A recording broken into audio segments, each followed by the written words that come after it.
네, 이제 하나님 말씀 우리 같이 듣도록 하겠습니다. 오늘 하나님께서 주시는 말씀은 마태복음 7장입니다. 마태복음 7장 28절과 29절입니다. 우리 기립하셔서 말씀 받을 수 있기를 바랍니다. 예수께서 이 말씀을 마치심에 무리들이 그의 가르치심에 놀라니 이는 그 가르치시는 것이 번이 있는 자와 같고 그들의 서기관들과 같지 아니함이라. 아멘. 제가 한번 질문을 드려볼게요. 여러분들은 이렇게 예배에 참석하셔서 설교를 듣잖아요.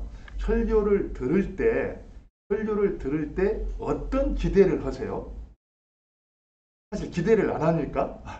그냥 듣습니까?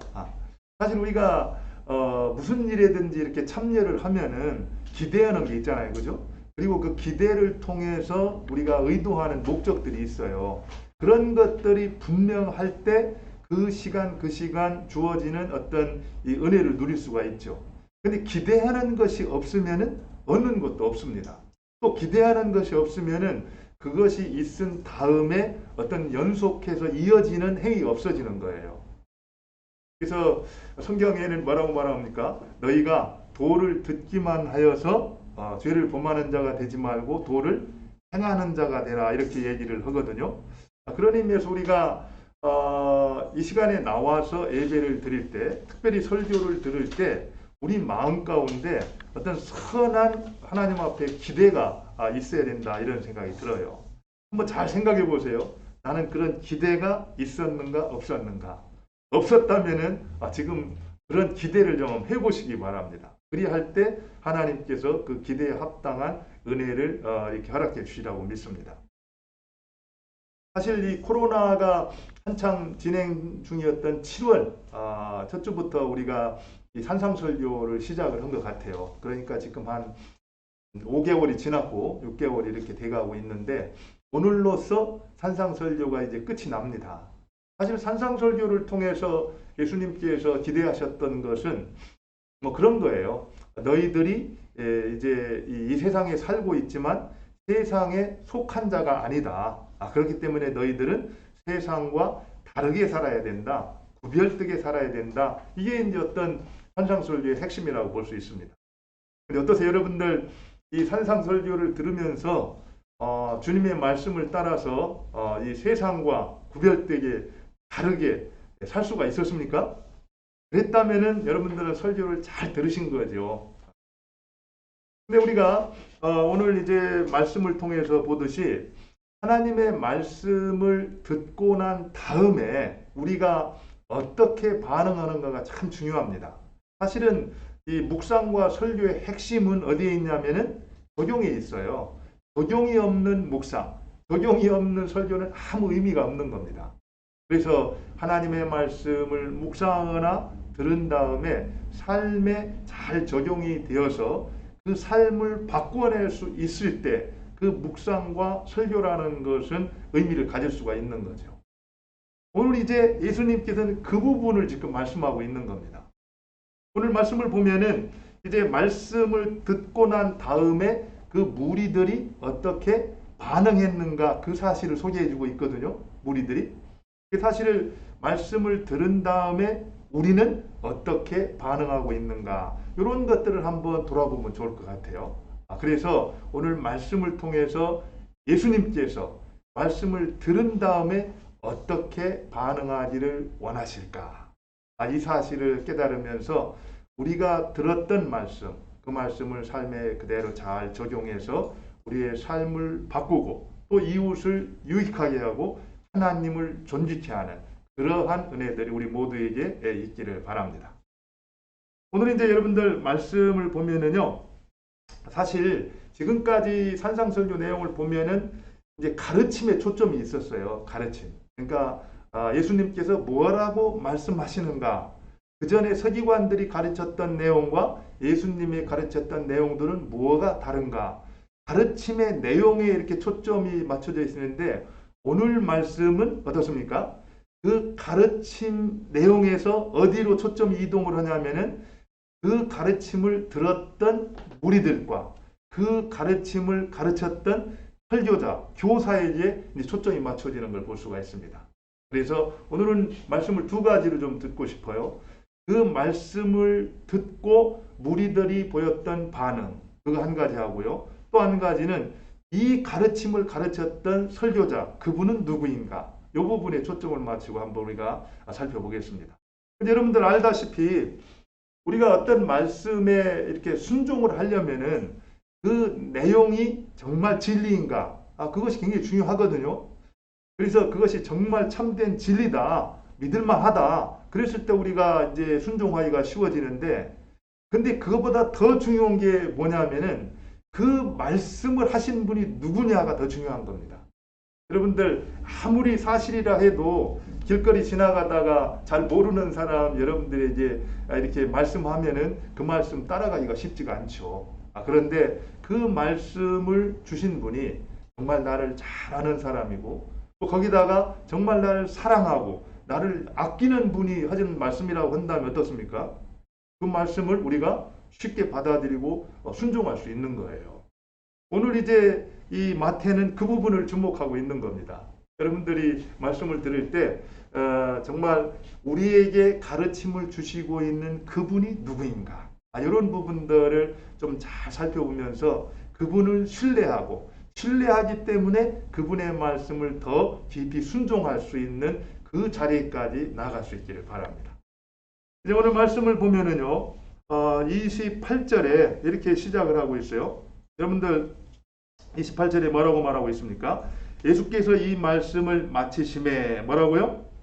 무리들이 그의 가르치심에 놀라니 이랬습니다. 무리들이 그의 가르치심에 놀라니. 무리들이 반응을 보였는데 어떻게 반응을 보였다고요? 놀랬다 이렇게 말해요. 그 가르침에 놀랬다. 그래서 놀래다라는 것을 헬라어로는 에크플레소 이렇게 말을 하는데 그냥 우리가 말하는 놀라다 이런 정도가 아닙니다. 이것은 쉽게 말하면은 뒤통수를 한 대 딱 맞은 것처럼 아주 충격이었다 이런 뜻이에요. 충격이었다. 그러니까 예전에 들었던 서기관들의 가르침하고는 차원이 다르는 아주 충격적인 가르침이었다 이렇게 말을 하고 있는 겁니다. 그러면은 어떻게 그 예수님의 가르침과 이 서기관들의 가르침이 그토록 차원이 막 다른 그런 충격적인 메시지였을까? 우리가 한번 생각해 볼 필요가 있는 게 그 당시만 해도 이거는 예수님의 사역 초기잖아요. 그렇기 때문에 예수님이 유대 팔레스타인 지역에 그렇게 많이 이렇게 알려진 분은 아니었습니다. 그렇다고 해서 이 서기관이나 그 랍비들처럼 어떤 율법 학교에 들어가 가지고 제대로 율법 교육을 받았던 분도 아니에요. 또 그 이 랍비들이 항상 산헤드린 공회의 어떤 허락을 받아 가지고 율법을 가르쳤거든요. 그래서 예수님은 또 산헤드린 공회에서 허가받은 또 선생님도 아니었습니다. 그런데도 불구하고 예수님은 말씀하실 때 딱 뭐라고 말합니까? 내가 율법을 폐하러 온 자가 아니라 율법을 완성하러 왔다. 당당하게 말하고 있고 나더러 주여 주여 하는 자마다 천국에 들어갈 것이 아니라 아버지의 뜻대로 하는 자 들어갈 수 있다. 당당하게 말씀하여 거침없이 말씀했습니다. 예수님의 가르침에는 어떤 머뭇거리는 게 없었어요. 또 과장하는 것도 없고 어떤 현란한 제스처도 없었습니다. 그렇지만 당당했고 그리고 겸손했지만 확신이 있는 그런 가르침이었다라는 거예요. 그런 것들 때문에 서기관들과는 판이하게 다른 차원이 다른 가르침이었다라는 겁니다. 그 사실 때문에 그 말씀을 들었던 무리들은 어떻게 했다라는 거예요? 놀랐다 이렇게 성경은 기록하고 있는 겁니다. 근데 중요한 거는요. 그게 전부였다. 거기까지였다라는 거예요. 무리들이 그 가르침을 듣고 놀랄 정도로 충격을 받았으면 그 다음에 어떻게 됩니까? 그 가르침에 따라서 순종을 하는 것이 마땅한데 여기 본문에 나오는 무리들은 그저 놀랬다. 그것으로 끝이었어요. 그 다음에 그들이 어떤 회개를 했다든지 또 하나님을 따랐다든지 주님을 따랐다든지 이런 기록이 없습니다. 어떻게 보면 이것이 지금 어떻게 보면 무기력한 우리의 신앙, 특별히 주일날 정해진 시간에 따라서 늘 예배를 드리지만 또 예배 가운데 참 홍수와 같은 그 설교를 계속해서 이곳저곳에서 듣죠, 그죠? 그렇지만 거기로 끝나버리는 그 이상 어떤 적용도 없고 변화도 없는 그런 우리의 모습과 이 본문에 나오는 무리들의 모습과 어떻습니까? 크게 다를 것이 없지 않는가. 참 어떻게 보면은 하나님이시면서 성육신하셔서 이 땅에 오신 예수 그리스도, 진리 자체이신 그분한테 말씀을 들었음에도 불구하고 돌이키지 아니하고 바꾸지 아니하는 그런 것이 어떤 인간의 실상이라고 한다면은 참 어떻습니까? 우리가 이런 것들을 생각할 때 예수님께서 니고데모에게 사람이 거듭나지 않으면 하나님 나라를 볼 수가 없다 말씀을 하셨잖아요. 그래서 이게 우리의 실상입니다. 아무리 들어도 깨닫지 못하고 행하지 못하는 게 우리의 실상입니다. 그런 사실을 고백하면서 하나님 앞에 겸손하게 나를 불쌍히 여겨주십시오. 나에게 성령으로 깨닫게 해주시고 깨달은 다음에 순종할 수 있는 그런 은혜를 주시기를 바랍니다. 말씀을 들을 때마다 늘 이런 겸손한 마음과 그런 기도가 우리에게 있어야 되겠다 이런 생각을 하게 됩니다. 어쨌든 이제 그 말씀을 들은 다음에 이제 놀랬다 이렇게 기록을 하고 그 이유에 대해서 이제 소개를 해요. 그 이유가 뭡니까? 우리 29절을 한번 읽어볼까요? 이 놀랐던 이유가 뭐라고 29절 뭐라고 말하고 있죠? 이는 그 가르치는 것이 권위 있는 자와 같고 그들의 서기관들과 같지 아니함이라라 이렇게 말하고 있습니다. 그 가르침이 이 권위 있는 자와 같고 서기관들과 같지 않았다. 쉽게 말하면은 예수님의 가르침에는 뭐가 있었다라는 거예요? 권위가 있었다라는 거예요. 권위가. 뭔가 말로 표현할 수 없는 그 권위를 느꼈기 때문에 그 무리들은 어때요? 충격을 받았다라는 거예요. 놀랐다라는 겁니다. 그렇다고 한다면은 이 예수님의 말씀에 있었던 그 권위라는 것은 도대체 어디서부터 왔는가? 이걸 한번 우리가 살펴볼 필요가 있겠죠. 사실 예수님의 어떤 말씀의 권위는 그 설교 자체에 있었습니다. 1차적으로는. 그 설교가 뭐예요? 결국에 그 가르침이 진리를 가르쳤던 거잖아요. 사실 당시에 이 서기관과 랍비들이 가르쳤던 가르침은 어떤 겁니까? 그 전통이었어요. 조상들로부터 물려받았던 가르침. 그것을 선생님으로부터 받았던 것을 잘 연구하고 해석해가지고 또 무리들에게 가르치는 거였습니다. 그 무리들에게 가르칠 때 혹시라도 내가 가르치는 내용이 선생님으로부터 물려받았던 내용과 다른 것은 없는가? 잘못된 것은 없는가? 끊임없이 그들은 연구해갖고 선생님들의 가르침을 인용해서 이렇게 전달해주는 그런 가르침이었습니다. 그러나 예수님은 어떤 분이에요? 예수님은 내가 곧 길이요 진리요 생명이니 나로 말미암지 않고서는 아버지께 올 자가 없느니라. 본인이 진리라고 말씀하고 있습니다. 진리 자체이신 그분으로부터 나오는 가르침, 그것은 진리 자체였어요. 그렇기 때문에 바로 들었던 사람들이 이 권위를 느낄 수 있었던 것은 거짓이 아닌 참된 가르침, 참된 설교였기 때문에 그것을 들었을 때 그들은 권위를 느꼈다라는 겁니다. 그런데요, 더 중요한 것은 그들이 거기에 대해서 정말 말씀의 권위를 신뢰할 수 있었던 이유가 있어요. 뭡니까? 예수님은 진리를 가르치기만 한 것이 아니라 가르친 그대로 어떻게 했어요? 본인이 하셨어요. 가르친 말씀 그대로 사셨기 때문에 그것을 지켜보았던 무리들이 놀라지 않을 수 없다는 겁니다. 왜냐하면 그 당시에 바리새인들과 서기관들은 정 다른 모습이었습니다. 가르치기는 했지만 행하지 않았어요. 가르침을 통해서 많은 사람들의 어깨를 무겁게 짐을 지어놓기는 했지만 정작 본인들은 그대로 살지를 않았다는 겁니다. 거기에 비해서 예수님은 자기가 진리를 가르치시고 가르치신 그 진리에 합당한 삶을 살아내셨다라는 겁니다. 그렇기 때문에 거기에 권위가 있었다라는 겁니다. 사실은 우리가 설교를 할 때도 설교자들 마찬가지입니다. 설교자가 아무리 옳은 얘기를 한다 할지라도 강단에서 선포하는 내용과 다른 삶을 살아가게 된다고 한다면은 거기에 대해서 사람들은 신뢰를 하거나 권위를 갖지를 않는다. 마찬가지입니다. 우리가 밖에 나가서 믿지 않는 자들에게 복음을 열심히 전해요. 아무리 우리가 열심히 복음을 전한다 할지라도 복음을 전하는 우리가 그 복음에 합당한 삶을 살아가지 않을 때 사람들은 우리 말에 권위를 느끼지 않는다라는 거예요. 신뢰하지 않는다라는 겁니다. 그래서 제가 전에 한번 말씀드렸듯이 복음 전달자는 우편 배달부가 아니라는 겁니다. 우편 배달부는 그저 편지를 정해진 시간에 갖다 주면 되는 거예요. 우편 배달부가 인격적으로 훌륭해야 되고 또 도덕적으로 항상 이제 이렇게 정직하고 그래야 된다는, 제가 이렇게 말씀드리면은 혹시라도 우편 배달부를 폄하하는 것 같아 죄송한데 제가 절대 그런 것은 아니고요. 특성상 복음 전달자는 그렇지 않다라는 겁니다. 복음을 전하는 사람은 전하는 내용과 합당한 삶을 살지 않을 때 받아들이는 자가 그 말씀을, 소식을, 복음을 받아들이기가 어렵다라는 거예요.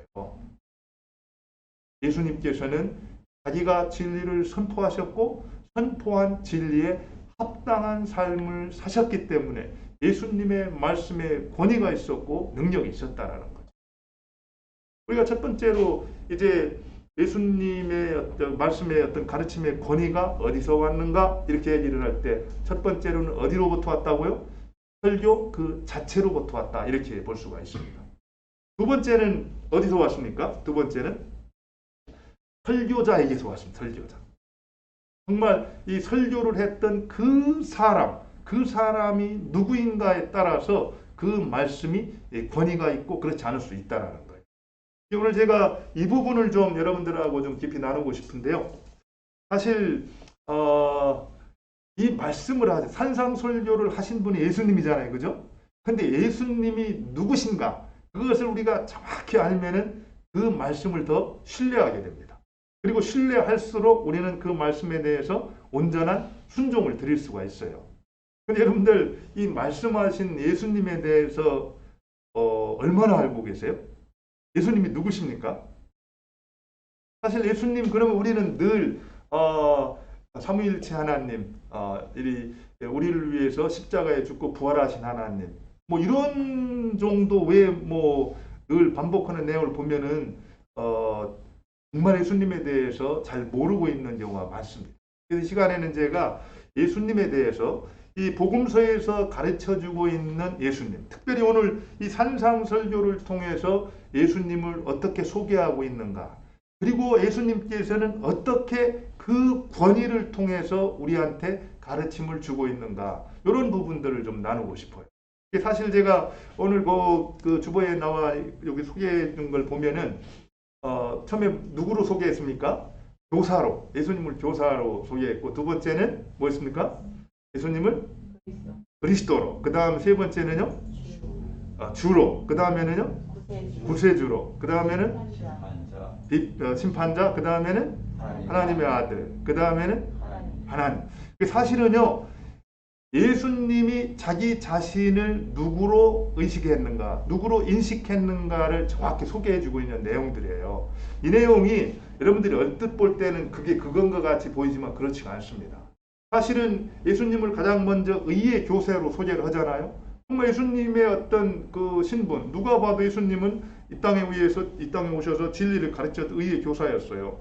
그 다음에 그리스도. 이 그리스도라는 것은 그리스도스, 이거는 구약 히브리어의 메시아를 번역한 말이거든요. 메시아는 뭡니까? 하나님께서 이 땅에 새나라를 만드시기 위해서 보내시기로 약속했던 구원자였습니다. 그러니까 그 그리스도라는 정체성으로 또 이 일을 하신 부분이 있고요. 그 다음에 주. 우리가 보통 주님, 구세주 뭐 이렇게 말하는데, 우리가 예수 그리스도를 통해서 죄사함을 받고 이제 어떻게 했습니까? 구원을 받았잖아요. 그때 나를 구원해 주신 분을 구세주라고 말을 해요. 그러니까 세이비어 이런 말을 하는데, 그런데 그 나를 구원해 주셨고 나를 인도해 주시기 때문에 그분이 누가 됩니까? 주님이 되는 겁니다. 로드가 되는 거예요. 그래서 이 구세주라는 말과 또 주님이라는 말은 차원이 또 다른 부분이 있습니다. 그 다음에 그분은 마지막 때 어떻게 합니까? 또 우리를 행한 대로 갚아주시는 심판자가 되신다라는 거예요. 그리고 그분은 또 어떻게 말합니까? 우리로 하여금 너희는 모두 하늘에 계신 아버지여 이렇게 말하면서 아버지라고 부르라고 말씀을 하시지만 그분은 독특하게 유일하게 하나님의 친아들이 되셔서 우리와 다른 아버지와의 관계를 갖고 있는 분이라는 겁니다. 하나님의 아들이라는 거예요. 그리고 또 그분은 뭡니까? 하나님과 동등하신 하나님이다. 이렇게 주장하는 걸 볼 수가 있습니다. 이런 내용을 한번 우리가 시간이 허락하는 범위 안에서 좀 간단히 제가 소개를 해드릴게요. 그래서 예수님의 어떤 권위, 그 말씀의 권위가 어디서부터 왔는가? 첫 번째는 이 교사로서의 권위다 이렇게 볼 수가 있습니다. 그래서 실제로 많은 무리들이 예수님의 이 가르침을 들으면서 굉장히 이렇게 놀라고 충격을 받게 되었는데 사실 그 당시에 유대 사회에는 많은 교사들이 있었어요. 또 훌륭한 교사들이 있었습니다. 그렇지만 그 예수님은 그런 교사들과 어떤 면에 있어서 차원이 달랐는가 이런 것들을 볼 수가 있는데 사실은 그 예수님은 본인이 정확하게 가르치는 것이 무엇인지를 알고 가르치셨다라는 거예요. 그리고 그분 자체가 진리 자체였습니다. 그렇기 때문에 사람들하고 분명하게 차원이 다를 수밖에 없었던 거죠. 특별히 그 서기관들 같은 경우는 서기관들의 어떤 의무는 뭐였냐면은 이 조상들로부터 전달되었던 이 전통들, 이 율법에 대한 해석들 그런 것들을 그대로 가감하지 아니하고 그 잘 전달해 주는 것, 잘 이렇게 인용해 가지고 나누어 주는 것, 그것을 본인들의 의무다 이렇게 생각을 했어요. 그러나 예수님은 어떤 분이었습니까? 그 율법을 이렇게 해석해 준 것을 나눠주는 게 아니라 그 율법의 해석자요, 그 율법의 입법자로서 우리한테 가르쳐 주셨다라는 거예요. 조금 표현이 여러분들이 이해하기가 쉬울런지는 모르겠는데 신학자 그 F.S. 브루스는 이 그 서기관들과 예수님의 가르침의 차이를 이렇게 표현을 하고 있습니다. 서기관들은 주어진 권위에 의해서 말을 했다. 이거를 이제 주어진 권위에 의해서 말했다라고 말해서 자기들한테는 권위가 없는 거예요. 자기들한테 그 선생님들의 가르침을 그대로 이렇게 가르치도록 주어진 권위, 그래서 by authority라는 말을 쓰는데 그렇게 가르쳤다면은 예수님은 자신의 권위를 갖고 예수님은 자체가 권위가 있으시잖아요, 그죠? 그래서 with authority 이렇게 얘기를 합니다. 그래서 자신이 가지고 있는 그 권위를 갖고 이제 가르치셨다. 그것이 서기관들과 예수님의 어떤 근본적인 차이였다. 이렇게 설명을 하고 있습니다. 사실 예수님께서 이 땅에 오셔서 이렇게 가르치셨던 내용들을 보면은요, 이전에 이제 선지자들과 또 완전히 달랐죠. 보통 충성스럽게 하나님을 섬겼던 선지자들이 늘 흔하게 표현했던 게 뭡니까? 여호와께서 말씀하시되 여호와께서 이르시기를. 항상 그들은 하나님의 대리자로서 하나님께서 말씀하신 그 권위에 의해서 어떤 사실들을 선포했거든요. 그런데 예수님께서는 그렇게 말씀하지 않으셨어요. 예수님 뭐라고 말씀했습니까? 내가 진실로 진실로 너희에게 이르노니. 본인의 권위를 가지고 가르치셨다 이렇게 볼 수가 있습니다. 이것이 결국에 서기관들과 예수님의 차이였다 이렇게 볼 수가 있죠. 그러면서 예수님은 그 가르침을 할 때 어떤 이 성경이 또 율법이 뭐라고 가르친다 이렇게 말하지 아니하고 내가 너희에게 이르노니 너희들은 이렇게 하라 명령을 하십니다. 그리고 하지 마라 금지를 하세요. 그리고 너희들이 하면 이렇게 될 것이다 약속을 하십니다. 그러니까 그 말씀의 어떤 이 본질 자체가 틀린 거죠. 다른 사람의 가르침을 나누어 주는 것이 서기관들의 가르침이었다면 예수님은 그 말씀을 직접 집행하시고 행하신다라는 겁니다. 이런 것들을 통해서 바로 예수님의 가르침의 권위가 서기관들과 달랐다 이렇게 말할 수 있고요. 그 다음에 두 번째로 그리스도로 메시아로서의 이 예수님의 권위를 좀 살펴볼 수가 있는데 5장 17절에 보면은 내가 율법이나 선지자를 폐하러 온 줄로 생각하지 말라 폐하러 온 것이 아니요 완전하게 하려 합니다. 이렇게 얘기를 하고 있습니다. 그러니까 그 당시에 많은 사람들이 예수님을 선지자 중에 하나, 또 어떤 선지자 중에 어떤 위대한 선지자 중에 하나, 이런 정도로 이해를 하셨다라는 거예요. 그런데 예수님께서는 자신을 그런 사람으로 인식을 안 했다라는 겁니다. 자신은 바로 율법의 성취자로서, 바로 마지막 종말의 때 새 나라를 가져오는 메시아로서 자신을 이렇게 인식을 하셨다라는 겁니다. 실제적으로요, 이 공생애 동안에 예수님께서 하나님 나라를 선포하게 되는데, 이 산상설교에서만 이 5번이나 하나님 나라를 선포하는 걸 볼 수가 있습니다. 바로 예수 그리스도에 의해서 그 하나님 나라가 시작되었어요. 우리가 분명히 알고 있잖아요. 때가 찼으니 이 천국이 가까웠느니라 회개하라, 이렇게 말하지 않습니까? 그래서 예수님을 통해서 하나님 나라가 이 땅에 시작되었고, 바로 우리들이 그 하나님 나라에 들어갈 수 있도록 허락하신 분이 바로 예수님이라는 거죠. 그래서 우리는 예수님을 메시아, 그리스도다, 이렇게 말을 하고 있는 겁니다. 바로 예수님의 그리스도 되심, 이 권위에 의해서 그 가르침은 능력이 있고 권위가 있었다, 이렇게 말할 수 있고요. 그 다음에 이제 주님으로서 예수님의 권위를 좀 살펴볼 필요가 있는데요. 주님이라는 것은 로드라는 거죠. 우리 인생의 주인님이 되신다라는 겁니다. 그분의 말씀을 듣고 우리는 그 말씀에 순종하는 삶을 살아야 될 그런 존재라는 거예요. 근데 예수님이 뭐라고 말씀입니까? 나더러 주여 주여 하는 자마다 다 천국에 들어갈 것이 아니오라고 하면서, 사람들이 그 당시에 예수님을 뭐라고 불렀다라는 거예요? 주여 주여, 주님이라고 불렀다라는 거예요. 예수님께서 주님이라고 불렀던 호칭 그 자체를 거부한 게 아닙니다. 말로는 주님이라고 부르면서 순종하지 않는 그들의 잘못을 이제 책망했지, 분명히 예수님은 자기 자신을 로드, 주님으로 인식을 했다라는 거예요. 실제로 그 부분에 대해서 예수님이 강조했던 것은 주님이면서도 그들이 순종하지 않았던 것을 비판했던 게, 누가복음 이제 6장 46절에 이렇게 나와 있거든요. 너희는 나를 불러 주여 주여 하면서 어찌하여 내가 말하는 것을 행하지 아니하느냐, 이렇게 말하고 있습니다. 그래서 예수님은 어떤 존경받을 어떤 선생님으로 인식되는 것을 원치 아니하고 어떻게 인식해요? 순종하고 따라야 될 주인님으로, 주님으로 자기 자신을 인식을 했다라는 겁니다. 그렇기 때문에 정말 예수님을 주인님으로 주를 따르는 사람이라면 어떻게 된다는 거예요? 그의 말씀을 듣고 순종하고 지켜내는 그런 사람이 돼야 된다는 거예요. 이제 또 한 가지가 이제 구세주로서 이제 예수님의 권위인데요. 구세주, 구원자라는 거죠. 우리가 예수님의 산상수훈을 쭉 보면은 예수님 뭐라고 말씀하고 있습니까? 어떻게 하는 것이 천국에 갈지, 어떤 길을 들었으면은 영생에 이르고 어떤 길을 갈 때 멸망에 이르는지 예수님이 어떻게 합니까? 정확히 가르쳐 주잖아요. 그죠? 자기가 구세주기 때문에 그것을 가르쳐 주고 있어요. 그런데 가르쳐 줄 뿐만 아니라 실제로 자신이 그런 구원을 허락해 주는 구원자라는 것을 또 본문을 통해서 우리가 알 수가 있습니다.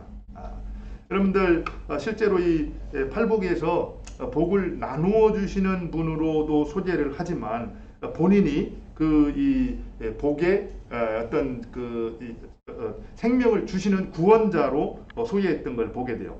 실제적으로 이 산상수훈이 끝난 다음에 8장에 보면은 자기 자신에게 죄를 용서할 수 있는 권세가 있다라고 선포하셨고, 실제로 병든 자들을 그 죄를 고쳐주시고 사해 주심으로써 그것을 증명해 보이셨거든요.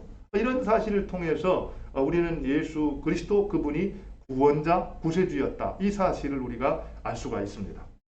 그리고 이제 우리가 바로 앞전에 살펴봤던 것처럼 심판자로서 예수님의 어떤 권위를 이제 알 수가 있는데요. 우리가 나더러 주여 주여 하는 자마다 다 천국에 들어갈 것이 아니라 뭐라고 있습니까? 아버지의 뜻대로 행하는 자라야. 그러면서 이제 우리로 하여금 집을 이제 반석 위에 지어야 될 것들을 얘기하잖아요. 그러면서 그분이 마지막 때 자기에게 어떤 변호를 상고를 하는 그 사람들을 판단하시고 심판하시는 심판자가 되실 것을 말씀하고 있습니다.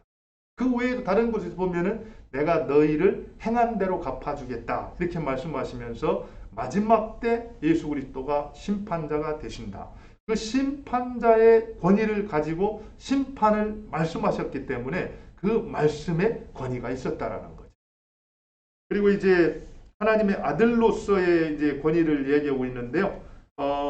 이 부분은 우리가 뭐 잘 아는 거지만 한 절만 제가 읽어드릴게요. 마태복음 11장 27절에서 이렇게 말하고 있어요.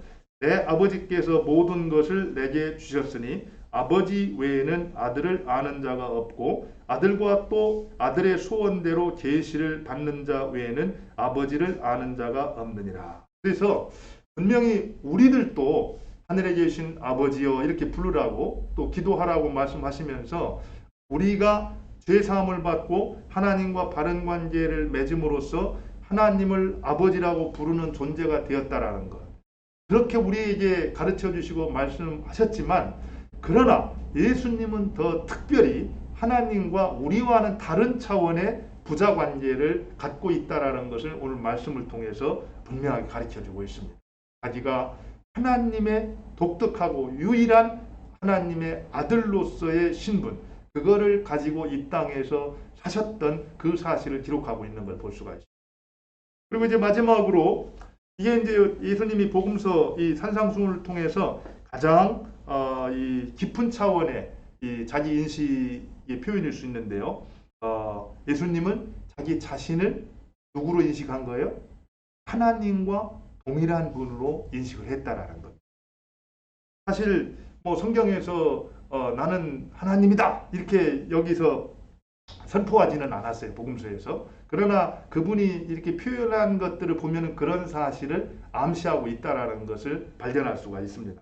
여러분들 팔복 가운데 8가지 복을 이야기할 때는 모두 3인칭으로 얘기합니다. 그들이 복을 받을 것이다. 심령이 가난한 자가 복을 받을 것이다. 쭉 얘기를 하는데 9번째 가서 인칭이 바뀌어요. 9번째 뭐라고 말하고 있습니까? 9번째 가면은 나로 말미암아 너희를 욕하고 박해하고 거짓으로 너희를 거슬러 모든 악한 말을 할 때에는 너희에게 복이 있나니 기뻐하고 즐거워하라. 하늘에서 너희의 상이 큼이라. 뭐라고 말하고 있습니까? 너의 전에 있던 선지자들도 이같이 박해하느니라. 이렇게 말해요.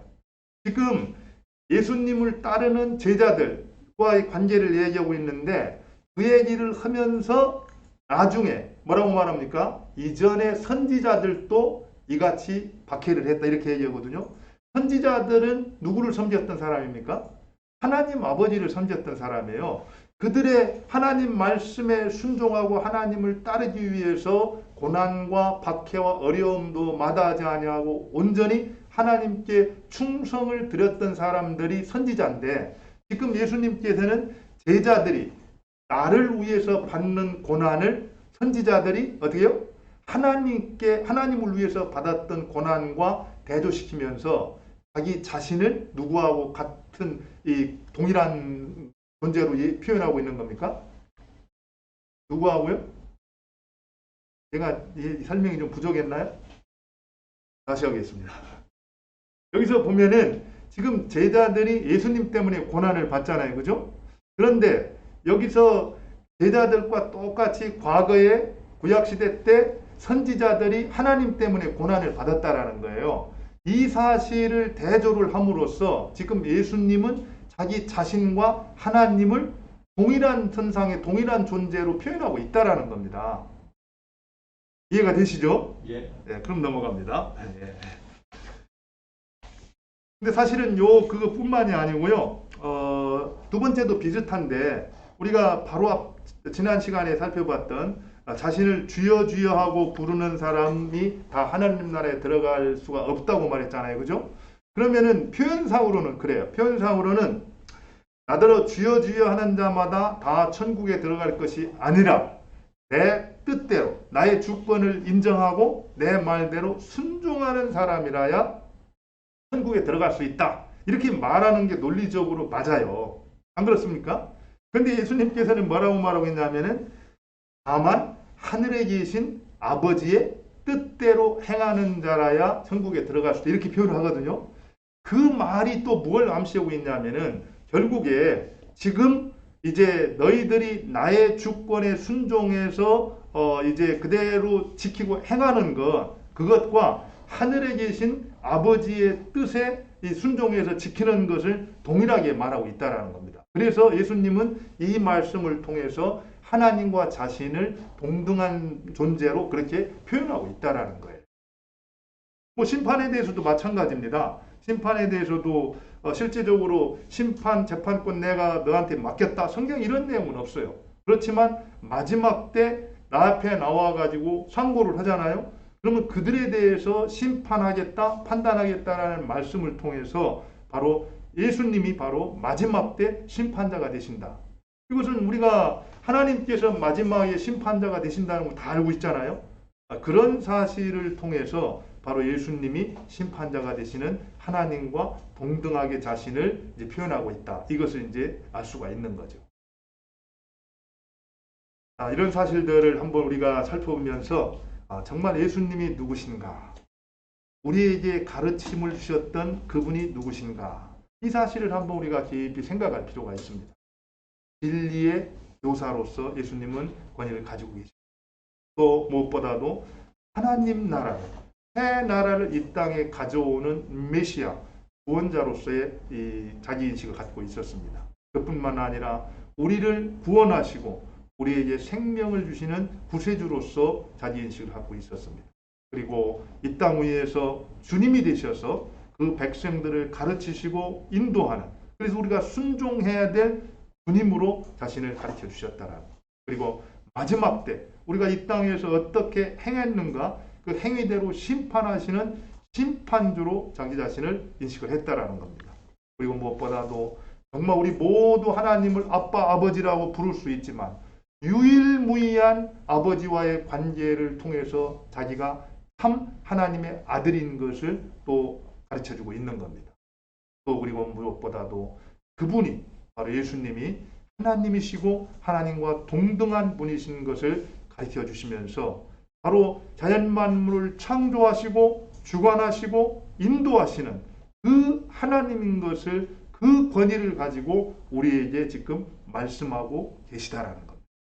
우리가 진정으로 이 말씀하시는 분이 이런 분이라는 것을 인식을 한다면은, 인정을 한다면은 그 다음에 우리의 반응은 어때야 되겠는가? 이게 이제 오늘 우리가 이제 결단해야 될 일이라는 겁니다. 우리들은 놀랐어요. 그 가르침에 놀랐습니다. 그런 권위 때문에 놀랐어요. 그렇지만 그냥 그것이 끝이었어요. 거기서 멈춰버렸습니다. 그러나 우리는 그 예수님의 가르침을 들은 다음 어떻게 행동할 것인가? 우리는 어떻게 반응할 것인가? 지금까지 혹시라도 듣고 거기서 멈춰버리는 그런 삶을 살았다면 이 시간에 하나님 앞에 겸손히 회개를 했으면 좋겠습니다. 하나님, 내가 이렇습니다. 내가 듣고 순종하지 못하는 그런 병든 마음을 가지고 있습니다. 하나님께서 성령으로 깨닫게 해주시고 내가 죄를 인정하고 회개하고 돌이켜서 이제는 말씀을 들었을 때 그 말씀에 순종해서 내 삶에 적용해서 변화가 되어지고 또 하나님의 뜻을 이루는 그런 인생으로 나를 일으켜 세워주십시오. 나는 그 주님의 은혜와 도움이 필요합니다.